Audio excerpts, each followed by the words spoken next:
Alright, well here's a pair of two very hard dark blue Thuringians. This one's a more recent mine. You can see the saw marks aren't Escher. They're a little different.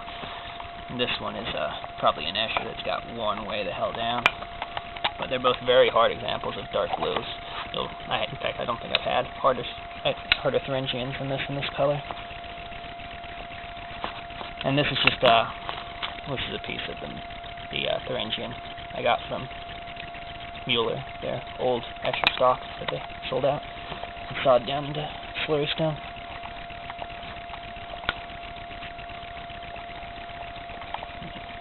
And you see it's already raising quite a bit of slurry. And this is, I mean, if it's taking longer to slurry than this with an Escher piece, it's probably not a Thuringian you're slurrying. Because they're pretty soft stones generally.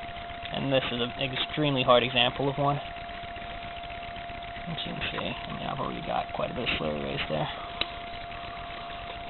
Now this is a slightly softer than the other stone, but it's still a very hard example of a dark blue. It's got a little bit of a gray in it. As you can see, even though it's less surface area, it's slurrying even faster. You can also see that it's soaking up water as it does this.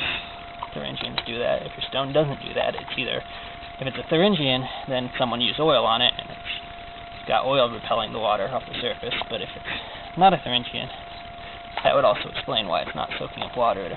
Not a huge rate. It's not like it's going to soak it up like a lot of cents, but water will not sit on the surface indefinitely the way it will with some other stones. I mean, and you can see that slurry came up almost instantly on that guy. And you see here, the slurry is already starting to dry out because it's sitting, because the stone just keeps sucking up water. Down here it's still wet though. I mean, that's what a Thuringian should look like when you're slurrying it up. If you're saying that it's really hard to raise a slurry, that would be pretty much, to my mind, evidence that it's not a Thuringian. I've never had a Thuringian that was hard to slurry. I mean, they were stones that pretty much everyone used before, and it worked really well with it. And, you know, there's what your slurry looks like. There's that slurry.